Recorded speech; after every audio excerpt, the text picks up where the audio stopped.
welcome to another Stelbot Adventure. Today we go to Gettysburg for a vintage baseball festival. Baseball by the rules that existed in 1864. Let's check it out. So here is one of the vintage baseball icons, Big Bat. You're too generous. So how did you get started with a vintage ball?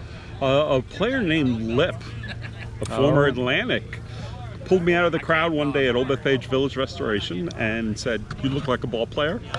Little did he know, I wasn't now, but I started playing 26 years ago at Old Bethpage, and the rest is history. And why did you stay?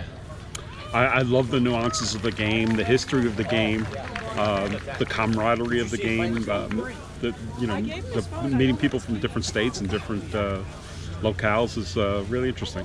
And what are some of the rules or some of the early things going on? Well, the first thing you notice is that you don't use gloves, and that was kind of cool to start off with. And most of us play 1864 rules, which is catching the ball on a bounce as an out. Guys, on top of the ball. Gotta be on top here. Gotta be on top. Let's go, boys. Balls and strikes rarely called, but 3 balls and 3 strikes after warning. Wherever the ball first hits the ground is what it is, fair or foul. But other than that, it's 90-foot bases, and it's very similar to today's game. The ball's similar in shape and size, just stitched a little differently. I don't have one here, sorry. I always like to say that you'll recognize it as baseball, but there's definitely some differences in quirks. Yes, absolutely, absolutely. Yeah. 90-foot bases, 9 innings, 3 outs, all of that. Yeah. Everything is pretty much the same. Yep. And anything else you want to add, like evolution or whatnot? The game changed a lot year to year. So people will ask you, what decade do you play? It's not a decade. Year to year, it changes. For example, in 1865, the very next year, you had to catch the ball on a fly for an out. You couldn't catch it on a bounce anymore. Right. And then the pitching changed constantly. From balls and strikes changed almost year to year, from going underhand pitching to sidearm pitching to overhand pitching in the 80s. Right. And the first rules were written down in like the 50s? Yeah. First, they had 21 rules. Only 8 had to do with baseball. The rest were club rules, and it was a much simpler game. They kind of it evolved much more. And that was like 1855? Yeah, 1855. Nice. Thank you, sir. You're welcome. Anything else you want to say? I love you. Oh. I think he said Willie Moe is the best player ever. He did.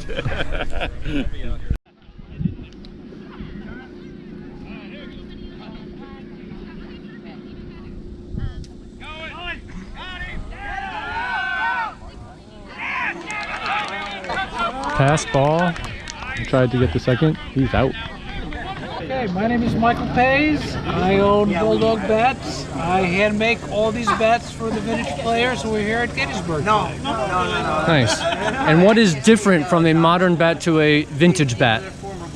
Most vintage bats from the era, they tended to be longer, tended to have thicker handles. To give you an idea, this is a bat, a Joe DiMaggio bat from the 1940s. And this is a bat from the 1860s. See how much longer it is, see how much thicker the handle is. Yep. But and back then, a lot of stuff was handmade. Right. It wasn't like you had big companies, some guy on the farm who had a lathe would turn it with what he knew. Striker warning. Stolen base. Oh!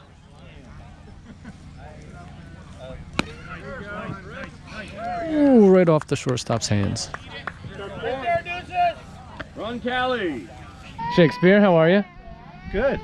How are you, Mr. Mo? Good. How did you start with vintage baseball? I walked down into Old Bethpage Village, and I heard the Lip going, all right, and I saw that there was baseball going on, and I fell in love instantly. How do I play this? That's my first question. This is the spryest 60-year-old on the field ever. 61. Greg, how'd you get involved?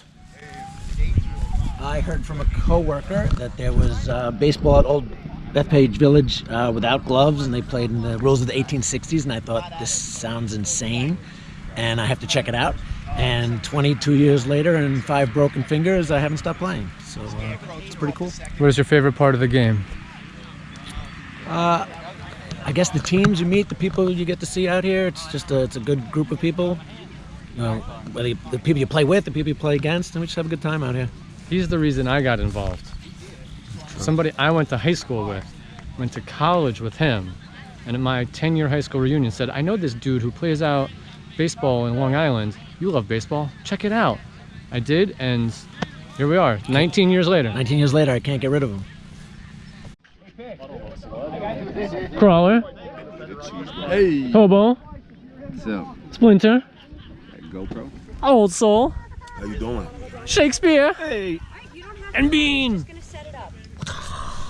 So, introduce yourself. How'd you get involved with vintage baseball? What do you love about it? I am Rudy Swamp Fox Frias. I am a captain manager of the Columbus Capitals Baseball Club from Ohio. I have been playing vintage baseball.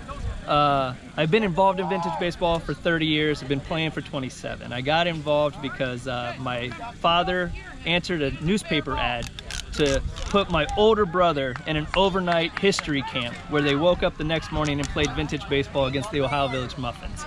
And you know what I love about this is that it's like every event like this is like one big family reunion.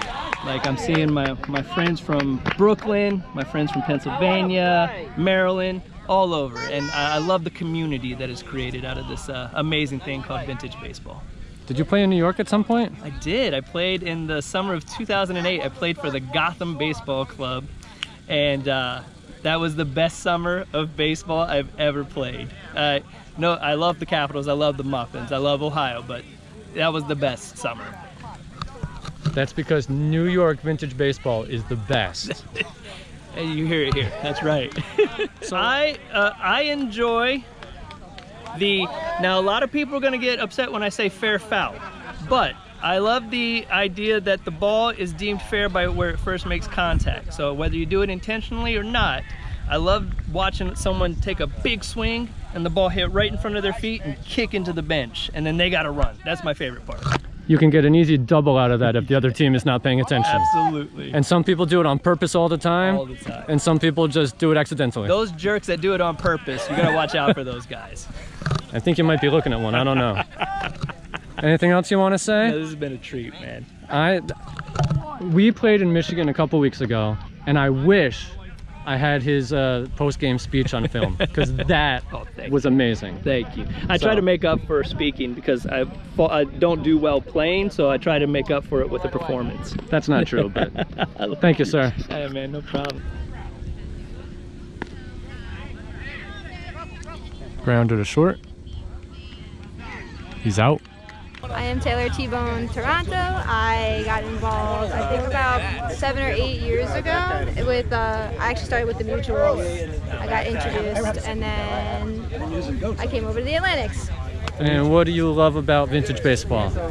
It's just different and fun, and it's a community. Everyone is a family. Everyone, it's like that every single time we go to another state. It's just like a big welcome family. It's nice. Definitely the bounce, and also the you can't run first base.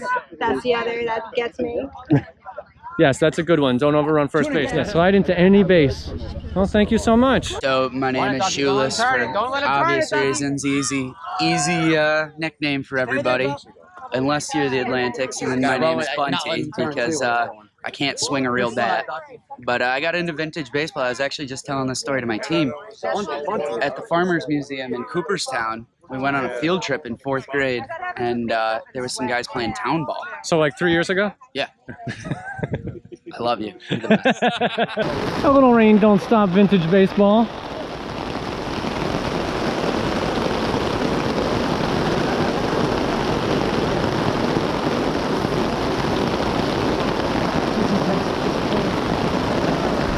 Still in third. and he makes it easy. That should be an out, but with this weather, who the hell knows? Off the pitcher's hands to the second baseman. The 1-4 pop-up. Awesome. Gotta love it. My name is Craig Combs. I am the captain of the Elizabeth Resolutes. I got into vintage baseball from a friend who brought me to Paul Salomon, who pulled me in and would not let me go. Quick step. Quick step. My name is Vinny Tuna Aurora. I got pulled in by Greg Dangle, also known as Hawk. Same guy that got me. And I haven't wanted to leave since. I'm Tim Ducky Keenan. I saw an ad in Newsday in 2011 that there was this vintage baseball game being played down at the Ice Up Range. I went there, I watched 3 games, one of which involved Paul Salomon, and I was hooked. I found out that the Brooklyn Atlantics were playing out of Smithtown. I went the following weekend, and I've been here ever since. Easily the camaraderie, right? We actually like each other. That's easily my favorite part. Yeah, I definitely have to agree. The camaraderie, obviously the women, The fame. and the food. The last out, the batter after the last out is the batter that is up the next inning. So if a runner is tagged out on second for the 3rd out, the batter that followed that runner in the order would be up the next following inning. Even if he had already batted in that inning. Correct. Yes, very cool. For me, it's live and die by the bounce. It works for you and works against you. Yeah. I would have to say the not being able to run past first base. Yeah, you're pretty... Having to slide into first base and not overrun first base is the biggest transition between modern ball and vintage ball. We like Mo. My name is Philip Reese Jr., aka Oso. How did I get involved? Dean Emma, we played flag football together. I told him baseball was my favorite sport. He said we played vintage baseball. He brought me along. I played the rest of that season, and then I got voted on the team, and now I'm here, and I can't leave since. Favorite thing? I would say meeting the people and the traveling. That's the best part for me. What was your favorite trip? I would say my favorite one would have to be Michigan. Nice. Not all the trips I've been to. Have to be Michigan. It's also because we went 4-0 that day. That's Those 2 true. days. That's true too. I think still is catching it on the bounce. I'm so used to playing modern baseball my entire life where the hits, that's the single.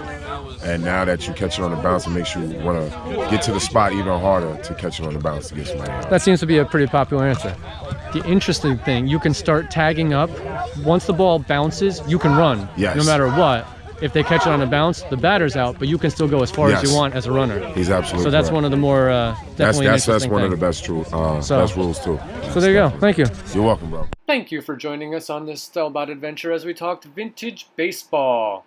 Please like this video, subscribe to our channel, and we'll see you on the next adventure.